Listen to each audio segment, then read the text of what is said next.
Evolutionary Underground, episode 24, coming your way. How to get big arms with Geneza Pharma. So we're going to talk about Geneza Pharma on this one. GP, as it's known. One of the best brands you'll find worldwide. They've been around a long time. They've been tried. They've been logged. They've been tested. A lot of guys. You can do this yourself. You can get them. Test them out, get blood work done. They have it all. They have everything from steroids, oral, injectable, ancillaries that you need on cycle, ancillaries you need off cycle, PCT, everything. So they got you completely covered, and their prices are really good. So that's the basic line on it. Their prices are fair. They're not cheap. They're not some cheap steroid source that some guy made his gear in a bathtub. And we see that a lot today. There's actually a thread today on the forums where someone posted, they're like, how do I know if my Anavar is good? I got my Anavar from a gym dealer. How do I know if it's good? Well, it's probably not. Your gym dealer doesn't know if the gear he's selling is good. How would he? How would he know? He's getting the gear from someone else, and he buys it in bulk, and then he sells it to people in the gym, and he tries to make a little money off of everything he sells. Maybe, I don't know, 20, 30 bucks. He'll try to make a profit. And he doesn't know what he's selling is real. He didn't get it tested. Even if he used it, so what? You can use any type of steroid. How do you know it's not Turinabol? How do you know it's not D-bol? How do you know it's not any other steroid? You're not going to know. So you got to use a trusted brand that you're confident in. You know, the worst thing that could happen is you use something that's not what you think it is, or it's not dosed correctly, and you don't get the results that you're desiring. So in this podcast, you know, we're going to talk about big arms with Geneza Pharma. We're going to talk about the key to big arms. It's the trifecta here. It's the training, it's the diet, but it's also the source you're using. It's also the brand you're using. You want to make sure that you're using legitimate gear. Otherwise, your arms are just not going to grow. If you're using fake gear, you're going to be disappointed. You're going to be working more volume and not seeing results. So it's very important to trust and have confidence in the brand you're using.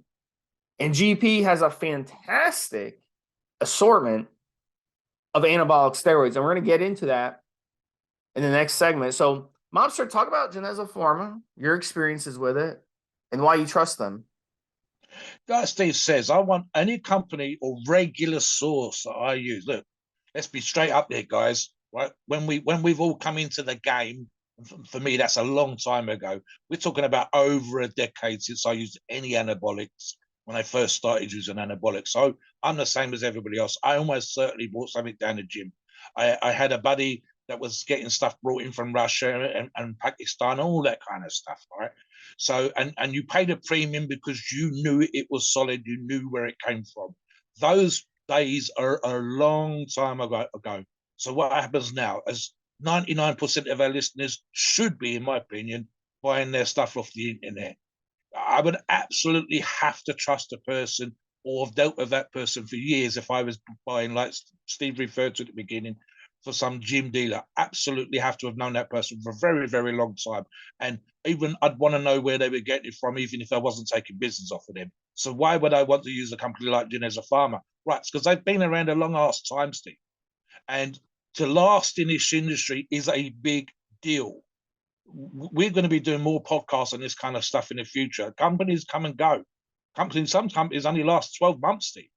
Geneza Pharma's 10, 15, 20 years in the industry, at least. I mean, that's the kind of sort of longevity that I want. Then I want to know the kind of place that they're making it in. As Steve said, we talked about, I've seen videos, and you can find this on YouTube, guys, of people making steroids in the kitchens, people making steroids in lock-up garages, that kind of vibe. I don't want that. I want to know that the company is pharmaceutical, a big company, tens of thousands of square feet. I want to know that their machinery that they're making it isn't something they bought off of eBay. I want it a solid company with a solid reputation, producing product that gets great feedback. Here's the thing, guys. You can go different forums, different sponsors with different names and different claims and all the rest of that stuff. But it's like a fashion. One week the trousers are long, the next week the trousers are short. That happens all the time. To be around a long ass time is a huge deal. To get a great reputation across multiple forums, not just the ones that Steve and I are involved in, but across the whole of the internet, internationally, is a big ass deal. Trust me.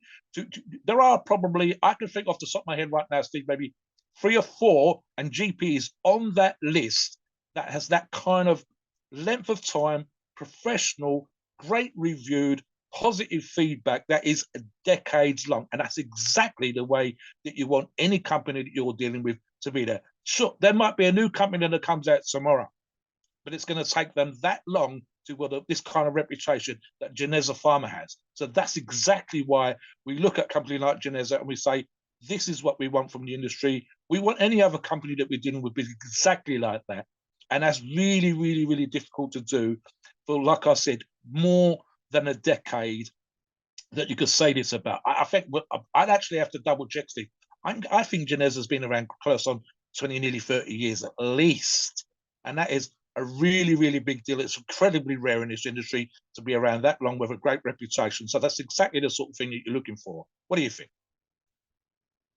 Yeah, so it's very important to make sure that you're not wasting your money and wasting your time experimenting with sources and brands. And we've seen this a lot. As I've never understood this. You have access to our forums. You can come on our forums and find a real steroid brand, real steroids, not toys, not kiddie steroids. All right. Real dosed, legitimate, hardcore anabolic steroids. That's what we want. And that's what Geneza Pharma gives us. That's what other brands out there don't. So other brands, you'll see basically people using them and having mixed results. They might have good results one cycle, bad results another. What's going on? It's because the dosing is off, the batches are off, all this stuff. Geneza is pharmaceutical quality, legitimate, made by actual scientists and actual lab people, you know? And that's how it is. And they're not made by some dude in the middle of nowhere, you know, hidden in some trailer who used to make meth in his trailer. And now he makes steroids and he sells the steroids to people.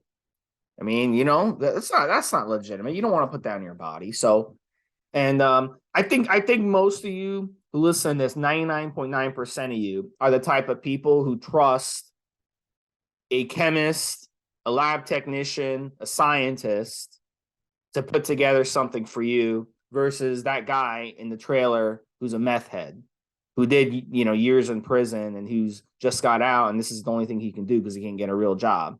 I think most of you are smart enough to trust option one. And that's what you get with Geneza Pharma and not with a gym bro selling gear to you.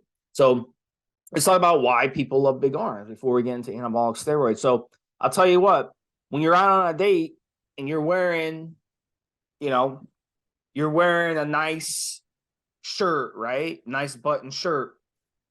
Women can tell that you are a guy who's rock hard and who works out by your arms. They can tell by your chest, okay? But your arms, they can see part of your arms. If it's, you know, if it's a regular shirt where it's not long sleeve, even if it's long sleeve, they can see your arms when they hug you. They can feel your arms.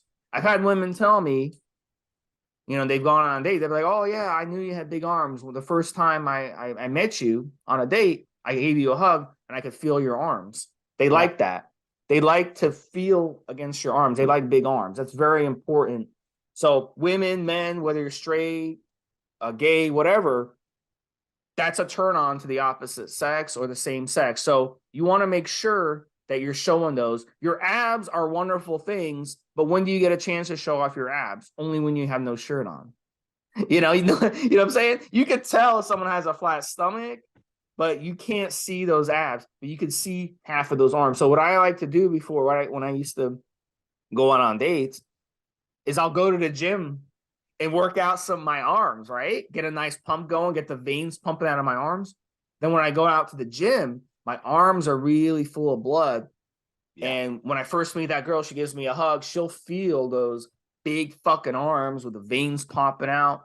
And that will really excite her and turn her on, because then she's going to be like, man, his arms are rock hard. Everything else in his body is going to be rock hard.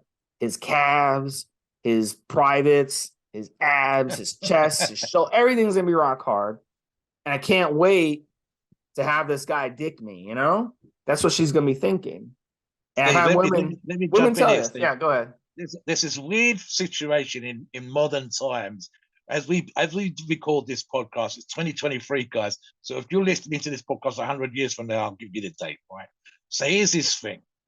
For the last probably 5 or 10 years, right, there's been a sort of, it's kind of weird that people would deny that being muscular and being strong, and especially for men, is kind of an issue. It's kind of like, yeah, it doesn't matter if you're big and muscular. If you're a good guy, this is more important. If you've got a great amount of money in your bank account, it's more important. If you've got a good car, a great house, you've got potential in life, it's really important. I'm going to call bullshit, Steve, because here's how nature works. Nature says, if I come down a dark alleyway towards you and you don't know who I am, you're going to be thinking, here's this 300+ man coming towards me with his huge arms. And he looks he's taking up a lot of space in that alleyway. I better move to one side because all the rest is bullshit. So here's the bullshit thing, right? You go to any gym anywhere in the world, and especially if we're talking about the younger members of that gym, I'm talking about the guys, but even some of the girls, whatever your thing, however you swing, right? I guarantee you, if you go there at 5 o'clock in the afternoon, Steve, there'll be a bunch of young guys, and what are they training? Arms.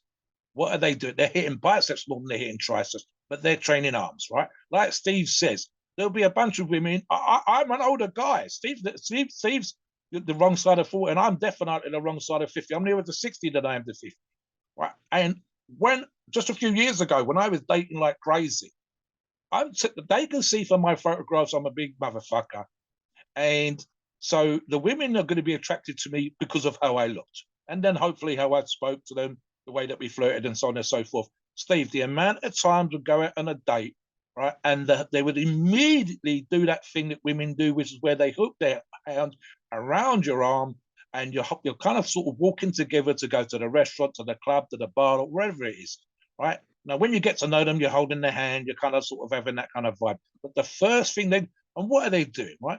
If I'm claiming on these dating websites to be a big ass motherfucker, 280 pounds, 300 pounds, whatever it was then, there's an awful lot of bullshitters online. So the first thing they do is they're checking you out. Is he talking shit? No, I can't get my hand around his forearms. I can't get my hand around his biceps or whatever else. And then, Steve, even without the girls, the amount of times, even when I was a lot smaller than I am now, but still big enough that I would go to clubs or bars or whatever else, and the younger guys would see me 6 foot plus and 250, 260 pounds, whatever it was in those days. And immediately they're like, how much can you bench or whatever? So it's nature. People they deny it, but there's a sense of, if you've got a big muscular arm, in their head, you're a big, muscular, strong person, male or female. It just is what it is. You don't have to like it. It just is. So in reality, because we all go to the gym and all our listeners are hitting the gym and all our listeners want to be better today than he was yesterday, a huge amount of our listeners are going to be younger guys that want muscular arms, big muscular arms. It's a thing. It's undeniable. Geneza will help you get big muscular arms. We're going to give you the training. We're going to give you the steroids. We're going to give you the inside track on this kind of stuff. Big, thick, fuck off arms, 20 inches, guys. Whatever. If you're 12, we're going to help you get to 13. And it's undeniable, super popular. Filling out those t-shirts, like Steve says, you can't always be down to your thong on the beach, guys, but you can certainly walk around. Today, Steve, it's a little bit breezy, but the sun's out. There's definitely, if the sun's out, it's guns out. When we're talking about guns, we're talking about arms. Undeniable.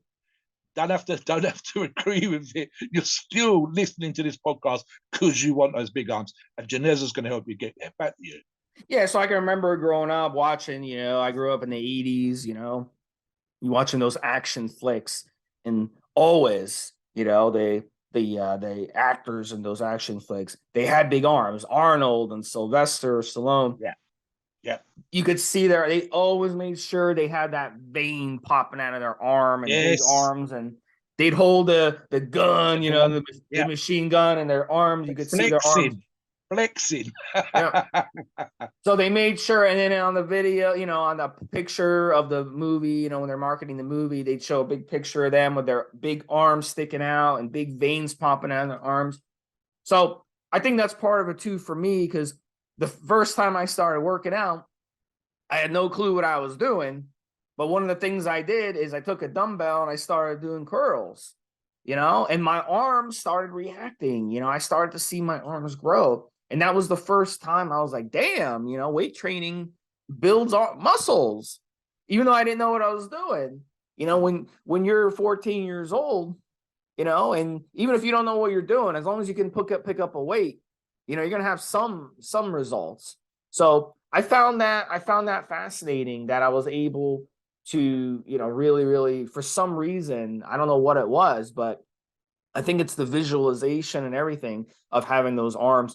And you know, when you're in the gym, you have a cutoff, you know, a tank top or whatever, you can really show off those arms as well when you're working out. So a lot of it is just like a self-confident ego thing, you know, where you feel good. You know, you feel good walking out of the gym, you got the big arms popping out, and people know that you work out. It's a very, very important thing. But obviously, as I've gotten older, you know, you want your whole body to look good. You want your legs to be big too, everything to be big. But at the end of the day, you know, look, if you've got skinny ass arms, you know, this is something that, you know, that needs to be worked on, because nobody has any respect for someone who has skinny 11-inch arms. And that's something that anybody can improve. Anybody can improve, and you can really get it. So over time, the idea here is we get help with anabolic steroids to build those arms up. So anabolic steroids, this is how they work. They boost protein synthesis. They boost the ability to recover from those harsh workouts, not in the way a lot of people think. Okay. But when I mean recovery, I mean that you can hit your arms more often than you usually can. You can hit your chest, you can hit your shoulders, you can hit your legs, whatever, more often. When I'm talking strictly about muscles here, I'm not talking about ligaments and tendons. So you want to make sure, number one, when we're going to get into training in next couple segments, but you want to make sure that you're not training your tendons and ligaments as much as you're training your muscles. But we'll get into that. We got Mobster here. He's going to talk about training in a bit. But let's talk about anabolic steroids. They help with all that, and they're going to make it easier for you to grow your arms. That's just a fact. Now, some anabolic steroids work a little differently. Some of them are more wet, where they cause water retention. Most of our muscles and most of our body, we all know, is made of water. All right.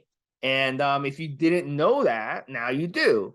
So obviously, if you're taking the more wet anabolic steroids, the dianabol, the testosterone, which includes sustanon, the blend of sustanon, and GP has all of that, now you're getting that effect of more of a fluffier look, a fluffier muscle. But since our muscles are made mostly water, it's obviously going to make your muscles bigger when you're on these steroids, but it's going to be a lot of it water. Now, some of you may want that and some of you may not. So we're going to give you some options, both with wet compounds and non-wet compounds. Another thing that these certain steroids do, they create pumps. Now, pumps, they're very simple. It's things going into your muscle, blood shoveling in your muscle. Obviously, if you go to the gym and you work your arms, a lot of blood and a lot of nutrients are going to flood into your muscle. It's going to give your muscle that appearance of being bigger while you are training and post-training. So, and if you actually measure your muscle, for real, your muscle actually grows while you're training from those pumps. A certain amount, whatever centimeters. I don't know what the metric system is. I don't even know how much a centimeter is to an inch, but you're going to see some growth just from that. So you'll notice when you're working out and post-workout, you walk out of the gym, your muscle's actually bigger. Now, obviously, once that pump goes away, your muscle shrinks back down to where it was before. But over time, the idea is when you're going to use these anabolic steroids, that pump is actually aiding that muscle by putting in some blood in there, and it's going to actually feed that muscle more. So the idea behind the pump is you want to get that effect long term. Now, obviously, you don't have to necessarily get a pump, but I'm saying certain steroids are really, really good for pumps. Go ahead, Mobster. Yep. Yeah, so I'll give you an example, guys. I've actually said on the forums that the pump in and of itself is not that big of a deal. Everything you're doing over the length of time and your training and slowly but surely adding body weight. For example, guys, if you're the average height and you had 10 pounds of body weight, that's about an inch all over. At my height, it's going to be a little bit less. On the pump itself, like Steve says, here's one of the things you can do with the pump. There's an argument to be made, Steve, for stretching the fascia. That's the membrane that's around the meat, the fibers of muscle. And we're talking about biceps and triceps here. So it would be pumping those things up. And there's the pump feels great. Having those arms pumped just feels amazing. But that's for me. There's also an argument to be made when it comes to the pump, Steve, for pushing nutrients in, for getting rid of the lactic acid, and a bunch of other bits and pieces. That's the science. The fun part is pumping up. The fun part is building up that size over time. Here's a real simple thing for you guys. Neither Steve nor myself have the arms that we started out with. Our arms are, regardless of the back and forth, the science, the whatever, our arms are bigger today than they was when we started. I'm going to try and remember, Steve, because it's a long ass time ago. But I think the average arm size on a normal height person, if you stop them and measure them in the high street, is about 12.5 inches. By the way, it's about 2.5 centimeters to inch, give or take, a little bit under. A good number to aim for, just for the average individual, especially you younger listeners, is going to be 15 inches. A 15-inch arm, if your average height, looks pretty damn good. The next mark in the sand is probably going to be 18 inches. And 18 inches, if you go to most gyms, guys are going to tell you what their arms be. If you get the tape out and you whipped it out and you whipped it around, there would probably be only, if there was 100 members, I'm going to put $10 on the table and say 5, 10 of them are over 8 genuinely real 8-inch arms. 20-inch arms, especially if your average height again, are rare as hen's teeth. My arms, and again, I'm 6'3", and this morning, as we record this podcast, I was 900 grams under 150 kilos. That's 330 pounds. It's just under 330 pounds today, Steve. So almost back to my all-time high, 330. And last week, with a loose tape, I saw that in the picture that was loose, my arms were a fraction under 21. That's probably the biggest they've ever been in my life. But we're going to get into how I train, how Steve trained. I'm a big, when it comes to bulky arms, Steve, my favorites would always be wet steroids, and we're going to talk about that in a minute, for the sheer reason that Steve's already said, which is the pump, getting the blood in there, getting water in there. For muscular arms, for ripped arms, this is an ironic thing as well, Steve, and I will say this because it's been pointed out by experts many, many times. When it comes to a muscular arm, and I mean a lean muscular arm, what you see seems to be bigger. A muscular arm, for some reason, and you can look this up for yourself, you can take two people that weigh the same, but one's ripped and one's not ripped. And for some reason, the eye catches the muscular arm more than just the bulked up arm. So you can actually lose an inch or two of fat and water, and your arm's actually on stage, visually in a photograph, is going to look better. It's going to catch the eye more, and it actually looks bigger, even though technically it's not. So it's kind of weird in that particular way. So my approach today, and Steve can go from the other direction, I'm going to be talking about huge arms rather than muscular arms, wet steroids rather than dry steroids, and bulking for power and that kind of approach versus a more lean muscular approach. What about, I'm going to go with my first choice here, Steve. And my first choice, which is exactly what I'm doing right now. And guys, the regular listeners, I know that I'm a low dose guy. And if you go on to Geneza and you check out their product, you've got a Mephan 10, and they also do a 50, and they also do, and this is exactly the same product, it's just a different label, but it just gives you the choices as per usual, a Dianabol 50. Now, I'm a low dose guy, so my actual choice would be a Mephan 10, and I would do that multiple times per day. So right now, for example, I'm running 30 milligrams, and you just heard me say that my almost back to my all-time biggest, and I think those arms were probably the biggest I've ever had in my life. And that would be just using Dianabol, Steve, because it swells up around the joint. It helps for me benching. It helps for my press. Just being bigger all over helps with any of the other bigger core compound exercises that I'm doing. So that would be my number one choice. What about yours? So what would you think in terms of Dynamo? And then would you go with a drier choice, a more muscular choice for yourself? Well, yeah, I'll tell you what, Dianabol, the first time I ever used an oral steroid, really a steroid, was Dianabol. And I ran about 30 milligrams a day. And I'll tell you what, just incredible. I mean, it was just what I like about Dianabol is the mood enhancement as well. So not only are you getting results, like you can like get results day to day, but the mood enhancement is also a cheap as hell steroid to get. You can buy a cycle of Dianabol for like $150 at the most. And it's a cheap steroid. So, and it's basically, I'll say it's dummy proof. And again, crazy pumps, a lot of water retention, and your muscle being made up of so much water, it's really going to show in your muscle. So if you don't care about vascularity as much or cuts or anything like that, you just want big arms, Dynamo is a great addition. And, you know, with all these steroids that are great for pumps, drop setting is a great tool to use. And we're going to talk about that, obviously, in the next segment when we're going to talk about training. But with Dianabol especially, you really get some sick pumps, drop setting, and training to fatigue. And you'll notice that on Dianabol, but it's like a feel good. It'll feel good. It'll feel like you're like Arnold. He used to love Dianabol. And that's why he loved Dianabol, because his muscles would kind of like, you know, like balloons, like kind of get big like balloons. So we love arms for sure. And this is what it's all about. So if you're like a skinny guy and you're struggling to put on weight, you don't have and you don't have much appetite, Dianabol, boom, gives you all of that. And it basically cures all of those ailments for you. And you don't feel like crap on it.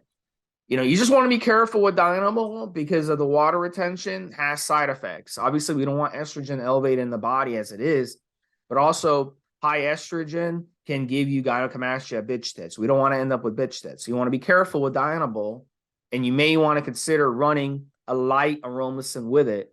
And GP has you covered on that. They have aromasin, they have GP Arimidex as well. You can get either one, but aromasin is the number one option, I think, for an aromatase inhibitor because it is a suicide AI.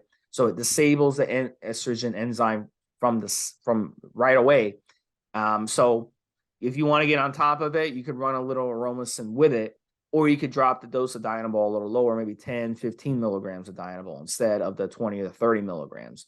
And some guys run Dianabol as high as 50 milligrams. If you do that, I definitely recommend that you use an AI with it. And if you're stacking with testosterone, it is water retention heaven, okay? You definitely want to run an AI if you stack those. Now, back in the Arnold days, they didn't use Dianabol with testosterone. They used Dianabol with dry steroids and Proviron or Primobolan because those helped with the estrogen, you see? So if you were estrogen prone in those days and you used too much Dianabol, you basically ended up with bitch tits, you know? So Arnold was smart. He knew not to abuse Dianabol. He knew not to use testosterone with Dianabol.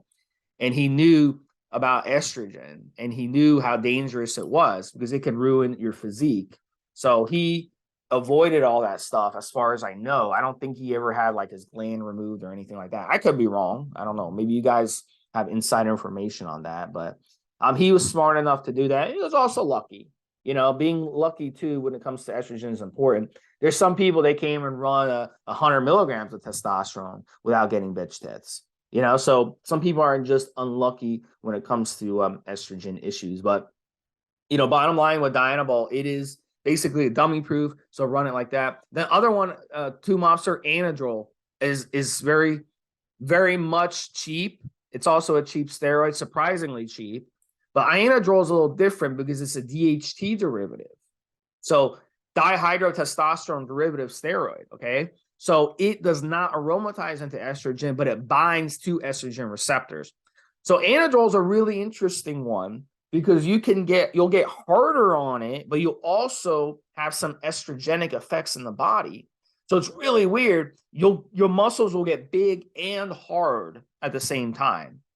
And it's a really interesting effect. I love Anadrol for like a quick 4-week cycle. Let's say you just want to like build up arms and you've got like a 4-week window or a 5-week window. You're like, man, I want to build up arms, but I don't want to get big and wet and fluffy like I would on Dynabol. Anadrol would be your choice. 25 to 50 milligrams a day. Hardcore workouts, dedicated workouts. Make sure you're working all your body, not just your arms, but a big focus on the arms, and you will build those arms on Anadrol. And it's going to be big, rock hard arms and big arms at the same time. It's really a fascinating steroid, but it has a lot of side effects. It's got a lot of side effects because you've got the DHT side effects, you got the estrogenic side effects, even though it's not converting into estrogen, but there's different options when it comes to Anadrol that it can give you side effects. So you want to be careful with Anadrol. It may not be suitable for a newbie when it comes to steroids. Mobster? Yeah, I've conversations. I've never actually done that well on Anadrol, and I tried it recently. And yet I know a bunch of guys that have done absolutely amazing. Now, it's definitely a wet steroid. And for those of you that respond to it well, I hear absolutely crazy, crazy numbers, Steve. I'll give you an example, guys, just from my experience with Dynabol. Typically with me, as is right now, I will add 8 to 10 pounds every single time. And when I was trying to maintain size, manipulating the diet, manipulating training, I would keep 4, 5, sometimes 6 pounds for every debol cycle that I did. But then I would hear these numbers about Anadrol. Again, down to the individual and their response to steroids.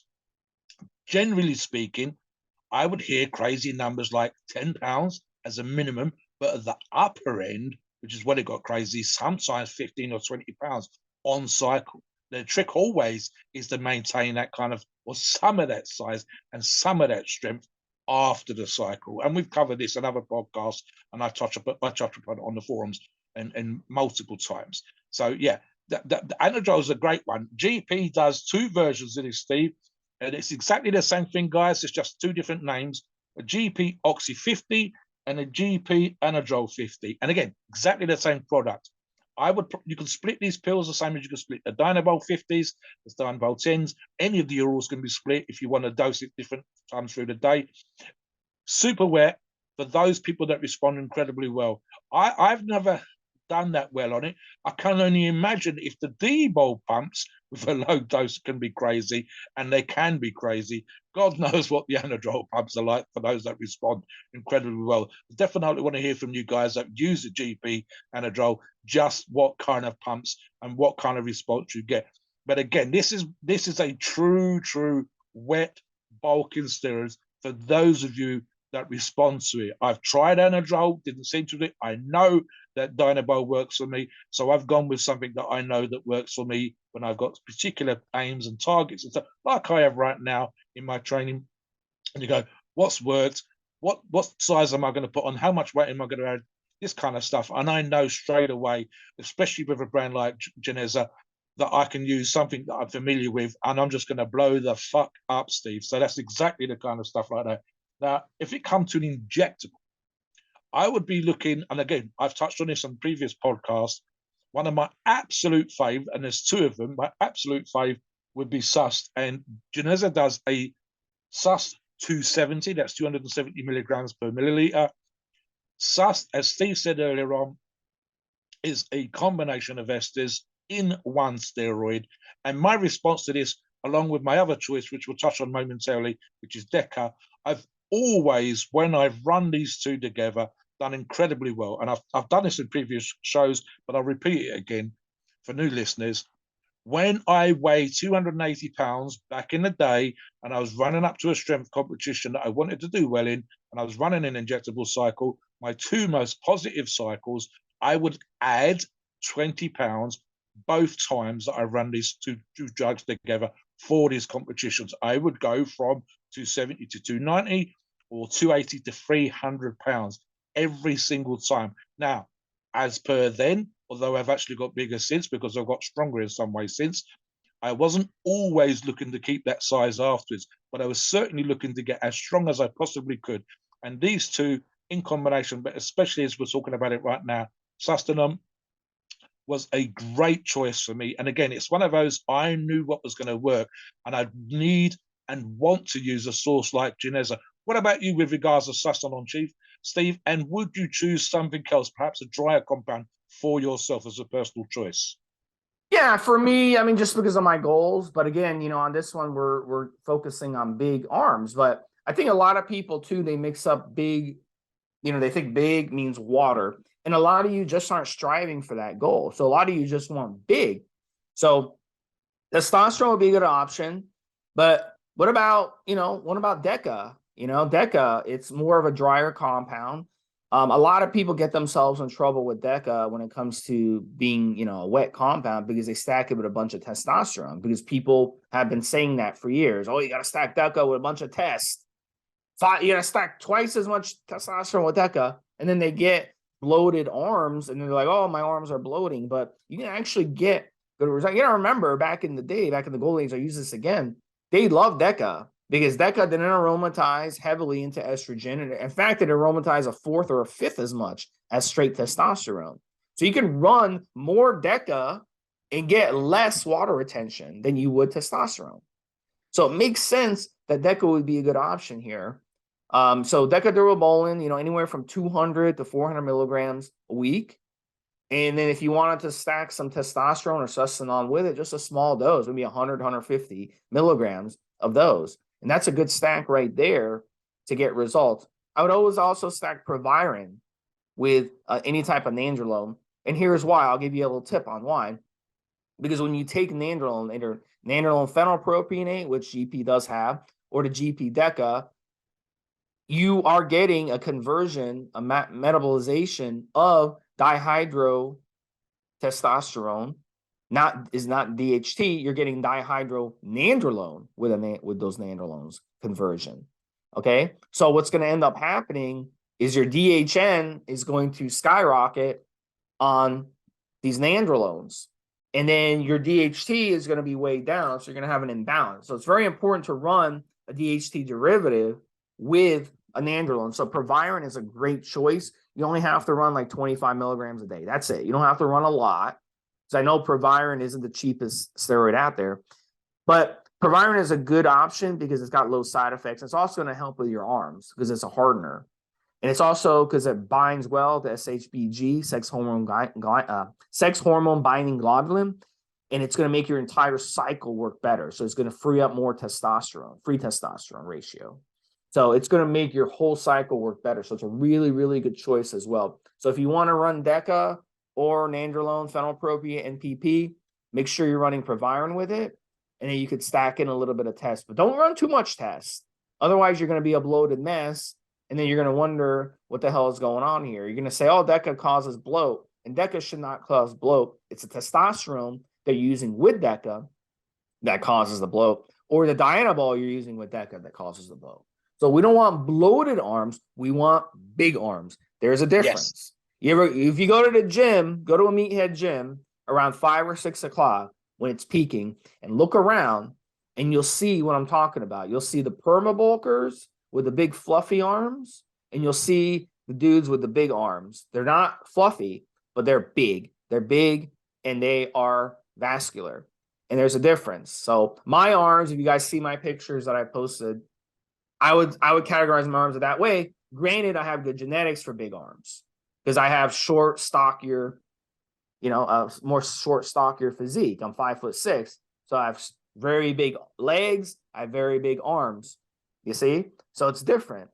But you'll see the difference. And I'm not talking about lanky arms. I'm talking about the stubby arms that I have. So it really boils down to what you're trying to get. But DECA, I think is a really good option if you want something like that that's more mild. So Mobster, yeah. Yeah, just to let you know, guys, Geneza does a GP DECA 300.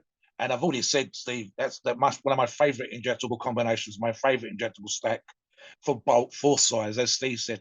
Now, here's the thing, and Steve's touched on this already, and I want to make this clear as well.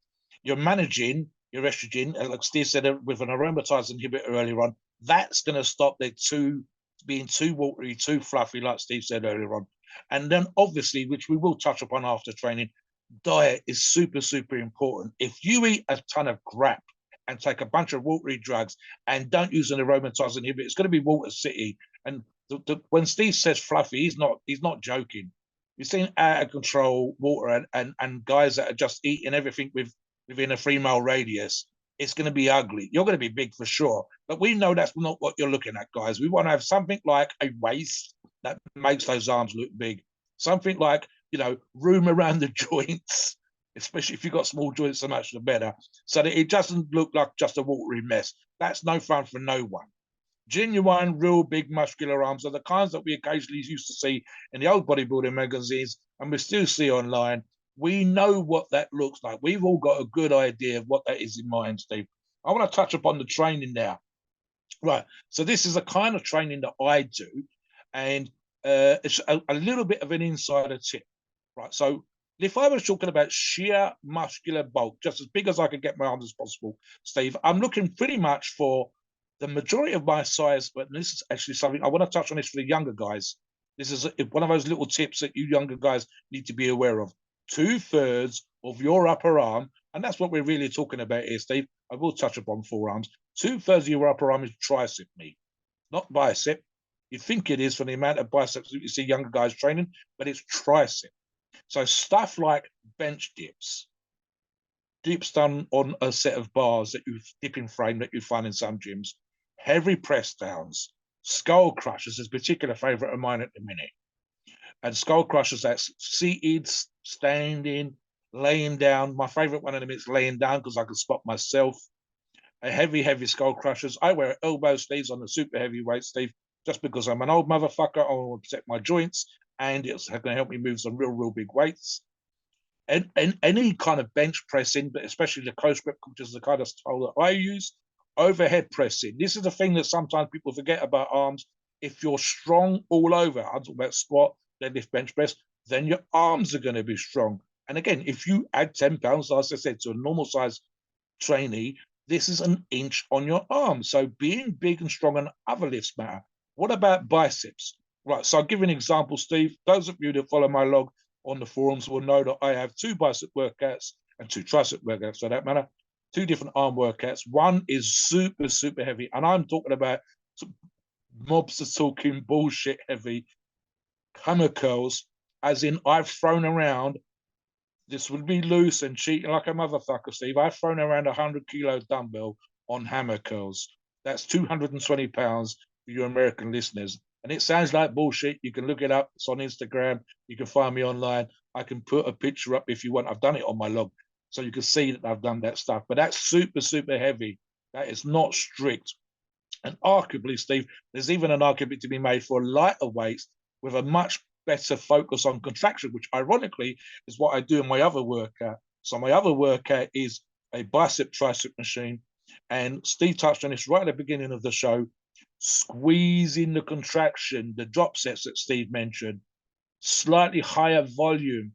Really, guys, those of you that know about concentration curls know that it's all about the contraction and manipulating your fist and the rotation of the arm into such a position that you get to squeeze that bicep super hard. There are ways of doing that with your tricep as well as your bicep. So sometimes it's about less weight, not the crazy weights I've just mentioned, but less weight with super strict form. And like I said, I'm using the bicep tricep workout, working on a contraction, supersetting. That's no rest between bicep and tricep. I'm using something that I looked up from the high intensity stuff, which is 5 sets of 10 on that. And manipulating the variables with the numbers, the time, if I train with a buddy, if I train on my own, just keeping the rest relatively short. And then, for example, as I did this last week, Steve, straight from the bicep tricep machine over to the multi-angle machine with the cables and the various different pulley handles and whatever else, and just did the whole goddamn stack. I don't know what that weighs, 40, 50 kilos. 50 is 110 pound guys, and 15 reps to pump my triceps up on press downs. And that was, so we got the tape measure out, and it was a fraction under 21 inches. That whole workout, and I've done this with a buddy of mine, and I even put a little bit of a training article under the forums. That whole workout with my buddy took 27 minutes for the 2 of us. My super heavy one takes me about 40 minutes, but that's literally because they're so goddamn heavy on skull crushers and hammer curls that it's knackering the rest of me, guys. Picking some of the weights up, it's just the whole goddamn body is involved when I'm throwing around 90 which is 200 pounds, or 100 kilo dumbbells, which I've done in the past, because that's pulling the whole body out of position. It's a whole body workout, never mind arms workout. But that is super heavy. You can find old photographs of Arnold, like Steve mentioned at the beginning again. I believe his best cheat code on a straight bar, Steve, was around the 260-pound mark. And if there are strict curling competitions where the guys get up to those numbers, but they're typically close to 300 pounds body weight again. And again, I'm thinking of CT Fletcher, for example. It's still your motherfucking set with his arms right up there. In terms of sheer size, and this is just some crazy numbers for you, the biggest forearm I've seen is a powerlifting, equipped powerlifter called Tiny Mika with 20-inch forearms, Steve, and a really, really muscular upper arm. And I'm thinking of Ronnie Coleman would be 23 inches, with a few powerlifters and strength athletes getting their arms even bigger again, 24, 25 inches. But we're talking, as Steve said, a bulked up, watery, a little bit of fat there. And that's absolutely massive. I think back in the day, Steve, my thighs weren't as big as some of the big arms I've seen right now.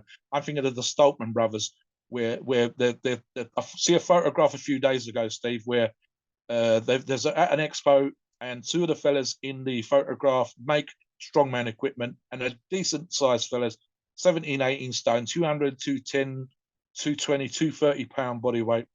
And then there's Tom and his brother Stoltman, and the brothers' arms look like legs. They really are absolutely massive. And even for me, as big as I am right now, super, super impressive seeing these arms, just absolutely crazy. How would you train your arms, Steve? If we were talking about big arms, how would you train yours before we talk about nutrition? Listen, there's a reason, you see these gymnastics, there's gymnasts with these huge ass arms. So I really like monkey bars and pull-ups, especially in weighted pull-ups are a little bit of overtraining, because what happens is when you got weight stuck to you and you're doing a pull-up, it's really a little too much pressure on your elbows, your forearms, your wrists and stuff, and even your back, and your spine. So you don't even have to do weighted, but gymnastics are amazing. And one of the things I like to do is monkey bars, and monkey bar training is really nice. You see monkeys like on TV and videos and stuff, and videos, they fly from one tree to the other and they're like swinging and stuff. I mean, they have an amazing upper body strength relative to the rest of their body. Well, that's a great way to build that up too. And that's one of the ways I like to do it. And you can do different variations of pull-ups, with your grip, inside grip, outside grip, et cetera, et cetera. And it really is a great way. You don't even have to pick up a weight, Mobster. You can just do gymnastics, pull-ups, and monkey bars and build up arms. And it's crazy how much you can build your arms, even doing some body weight exercises like dolphins on the floor, where you basically cross your hands and then put your elbows shoulder length on the ground, and then do basically push-ups like that. And it's called a dolphin in yoga, but it's like a kind of a Pilates move, and you could just do a bunch of those and build up your arms that way. So, but I do like, to do a lot of drop sets when I am doing like hamstring curls or doing curls, in front of the mirror, but that's not where I'm building my big arms. It really isn't. And I see a lot of young guys, they'll be in groups of 3 or 4 to go to the gym, and they basically spend like 45 minutes in front of the mirror curling 20, 30 pound dumbbells. And then they'll pick up a heavy dumbbell and try to do it with horrible form. And it's just like, I shake my head, as much as I want to go up to them and teach them the correct way, it's just not my place to do that. I don't want to, I'm not there to bother people. It's not my place. If they want help, they can come ask me. I'm not going to go up to them. But, I'm doing this podcast, Officer and I. The bottom line is, look, you're not going to build big arms standing in front of the mirror curling 20-pound dumbbells for 45 minutes. That's just not how it's done. And really, they should be, I want to tell them, you should be at the pull-up rack. Because I tell them, you could do all these curls with 20 pound and then go do a pull-up, and they can't even do 2 or 3 pull-ups with proper form. They struggle. So get good at that, and then use those curls in front of the mirror just to get a nice pump going, just to get the vascularity going, just to kind of get your ego going so you can see your progress. But in no way is that what's happening. So if you ever see me at the gym doing curls in front of the mirror, it's like toward the end of a workout, just so I can get a nice final fatigue to my arm before I leave, and just so I can kind of see where my arms are and kind of mire myself in front of the mirror a little bit. I earned those arms. I want to mire them a little bit. Will you grant me that? Because that's what I want to do. You know? So Mobster, yeah, chime in on that one, and then we'll talk Yeah, I about mean, diet. I have actually done what Steve's talked about, and I'll give you it's another one. This is one of those insider tricks and techniques, guys. So I'm fortunate for the sheer amount of time, and I know it sounds like I'm bigging myself up, which I guess I am a little bit, guys. The sheer size and the strength that I have. Some people come over and they'll ask you certain questions. And Steve's a muscular guy. He's put his time in under the bar. He's going to have this. So people will ask us. That's the reason we're doing this podcast. We're doing it because we have a certain knowledge and we're happy to share that knowledge. So on occasion, and I'll give you a quick example. A couple of weeks ago, Steve, I think I was bench pressing and doing back and doing a little bit of grip. And I had the guys and I ended up winning the competition myself. We've got a thick bar, 2-inch thick, 50 mil thick bar, hollow, that's down the gym, lightly nailed. And I goes, guys, you probably haven't done this one for years if you've ever done it. And that's reverse curls with a thumbless grip on a thick bar. So you just got to squeeze like a motherfucker to hold onto it. Now, the trick here with reverse curls is that you are training the brachial muscle, which is for the reason why I do hammer curls as well as the stricter machine curls that I do. And the brachial muscle is the muscle that runs from the kind of halfway up the forearm. If you look at Phil Heath's arm, he's always that huge muscle that kind of pops up out of the top of his forearm and tucks in underneath the bicep. And what it does is between the bicep and tricep, and if you thicken this one, if you bulk this one up, it pushes the tricep one way, the bicep the other way, and it makes your arm look thicker from front to back, especially when it's hanging down, but even when it's up in the bicep flex position, but especially from behind, looking at the arm from behind rather than the arm in front. Now, the reverse curl with a thick bar is making you squeeze harder.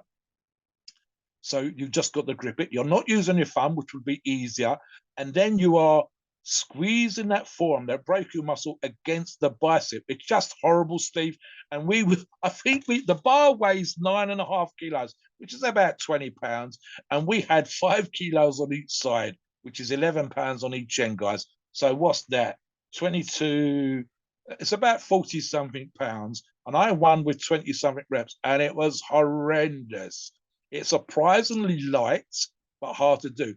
Now, go back to what Steve talks about with chin ups and pull ups and even bench dips and stuff like that. Why are these hard? Because it's your fucking body weight. It is not 20 pounds. It's not small weights, 5 pounds, and just working on the crutches. It's your whole goddamn belly. And the bench dips is half your body weight. It's all of the upper body and a little bit of the lower body hanging off the side of a bench.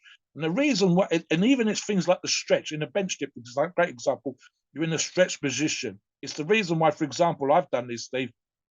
I would do certain exercises, like the press downs that I talked about, push downs that I've mentioned, the bench dips. And bench dips give me more of a stretch with my arms that much further back, same as overhead tricep extension would for the backs of my arms again, because I'm in a stretch position. So there's all stuff like that. There's stretch position, there's squeezing the contraction, there's using an enormous weight, even if it's your body weight, to get those really, really big arms. It's remembering, like I said earlier on, that it is tricep more than it is bicep when it comes to arm size. And then it's stuff like other heavy compounds. Remembering, like I told you, with regards to adding body weight and bulk all over will put size on your arms. Let's squeeze onto nutrition. Guys, if you eat like a squirrel, you're going to be tiny. If you eat like a bear or a gorilla, you're going to be big. But we want that combination of size with muscle. We don't want blub. We don't want fat. We don't want fluff, like Steve says earlier on. And especially if we're using watery steroids, including our favorites from Geneza, we want to see the veins. We've got a little bit of vein, a little bit of separation in sheer arm size. We want muscular bulk, not fat bulk. So diet, Steve, touch on diet, and I'll throw some suggestions in myself. Yeah, so, diet, we're talking about big arms here, right? And as Mobster said, I've always said, if you want to be big, you got to eat big. So muscle building foods, guys. Pop-Tarts and pizza and all this stuff, that's not going to build muscle. Okay. That's not muscle building foods. Fast food, all this other stuff. It's not muscle building foods. You got to eat muscle building foods. You got to eat your good carbs. You got to eat your good proteins. You got to eat your good fats. It's as simple as that. So if we're gonna, you want me to dumb it down for you, you gotta have nutrition in your diet, your fruits, your veggies, especially your green veggies, your carbs like sweet potatoes, raw oatmeal. Okay. Those are great carb options. And then you've got your proteins, your good proteins, bone broth. You want the medicine of nature. Bone broth is the best thing you could put in your body in terms of protein. It's full of good fats and it's full of collagen, and it's going to actually feed your muscles like nothing else. We see all these companies selling supplements, and they want to sell a supplement that has collagen or supplement that has this or that's that. That's going to magically grow your muscle. But the true supplement of nature is going to be bone broth. And many of you out there have never even tried it before or had it. And you can't buy bone broth in the store either. It comes in a cardboard box. That's not going to work. You got to actually make that bone broth at home. So get some bones, go to your health food store, grab some bones, throw them in a pot for like 24, 48 hours, let them steam in your pot, and make yourself some bone broth. That is the most nutritious thing you could put in your body. That is the food of the ages. And, that's how you're going to grow big muscles, guys. You're not going to grow big muscles off of, baby food. Okay. Now, when it comes to pumps, there are some tricks you can do. If you want pumps in the gym, you can carb up a little bit before your workout, but good carbs. I'm not talking about cake and ice cream and donuts. Okay. Before your workout, I'm talking about good carbs, the sweet potatoes, things like that, the brown rice, the whole grains. Make sure it's not processed if you're going to go with breads, non-processed breads. Salt, you can add some salt. Salt will help. It's a very key electrolyte. It's going to increase intracellular fluid levels. Water, lots of water. And, those are some good options. Nitric oxide boosting foods. There's a whole list of them that you can take. Dietary nitrates, green leafy vegetables, spinach, lots of spinach. Popeye the Sailor Man, he used to eat spinach, and boom, his muscles will grow. So have some spinach before your workout. Try that. Eggs, raw nuts. These are they're high in arginine, and that arginine is an amino acid that drives nitric oxide production. So those are good options too before you work out if you want a bigger pump. And then also you can just go get a supplement. Any nitric oxide supplement, there's plenty of them out there. Problem is they're full of fillers, they're full of preservatives, they're full of junk that you don't want in your body. But if you don't want to eat those foods that I gave you, you can go with that. And those will give you that pump before you go and hit the gym. So those are some good options if you want to get that extra pump at the gym and leave the gym feeling like an absolute beast. Those are some good options for you. And at the end of the day, look, guys, I've talked about this a lot on our regular podcast, but listen, when you eat crap, you're going to feel like crap. So if you want to, before your workout, go eat crap, then you're going to go work out. You're going to feel like shit your entire workout. Your body is going to have to work to process and digest the shit you just put into it while you are training. And how does that make any sense? Post-training, same thing. I don't understand. Post-training, people want to go and eat fast food. Why? Why would you do that? Your body wants to recover after a workout and repair. Put good, nutritious food into it, and you will grow big arms. Put crap into it, and you won't. Mobster? Yeah, I agree, Steve. I train in the morning, and as often as not, that could be nothing more than a bowl of oatmeal. When I used to work for a proper job for a living, one of my tricks, guys, was to have a flapjack about 90 minutes, 100-gram flapjack. You can make these at home, guys. Super nutritious if you're homemade. About 90 minutes before I hit the gym, just for that late afternoon energy after I've done a day's work. I would obviously make sure that I ate well in the morning, breakfast at work, lunch at work, and so on and so forth. So those kind of things. Guys, you're not going to get by on snacks. You're not going to get by on Pop-Tarts like Steve says. So definitely stuff like potatoes, rice, healthy pasta. If you can, the more food you can make home, the better. And again, it depends what time you guys are hitting the gym. If you're doing a day's work of construction, make sure you have a healthy snack before you hit the gym, like I suggested. If you're at school or at college, meal prep at the weekend and have something hour and a half before you hit the gym. It's about, and for me, Steve, it's the overall food and overall nutrition. You won't get big eating like a mouse, eating like a squirrel, eating like a bird. You got to eat more to get big, to bulk up. And guys, there's plenty of nutritional articles on our forums. Come and check. Talk to us about pre-workout training. It doesn't have to be overcomplicated. As an example, very quickly, just before we finish off, pump that Steve mentioned earlier on with regards to nitric acid and nitric acid rich food. Classic one of mine, Steve, is I have a little bit of beetroot every night while I'm cooking my evening meal. And that's super rich, and that is a natural pump enhancer. Just to give you an example again, guys. And as freaky big and as freaky strong as I get, a little bit of pump's still a good thing. I get guys telling me they can see the vein popping up on my forearm. And I could do a whole podcast just on forearm training because their arms hanging down from the shoulder, from the cap delt, the bicep, the tricep, all the way down to my wrist. The big forearms is another thing in and of itself. Guys, make sure that you look up Geneza Pharma. Make sure you check out their products. A solid company like Geneza with solid products that we've learned to rely on is going to be part of your big arm journey. And it's super, super important that you have a backup from a company like Geneza when you're doing that, to making the right choices with your nutrition, with your training. Listen to this podcast again, go back over the information, come online, ask us questions, post comments. We want to hear what you have to say about it. What's your big arm tricks? How did you get your arms big and massive and muscular? Do you want dry muscular or wet muscular? We want to hear, we want to know. Please note, we are not doctors and the opinions are ours. It's our view, and based on our experience and views on the topic, a podcast of informational purposes and entertainment only. The freedom of speech and the First Amendment applies.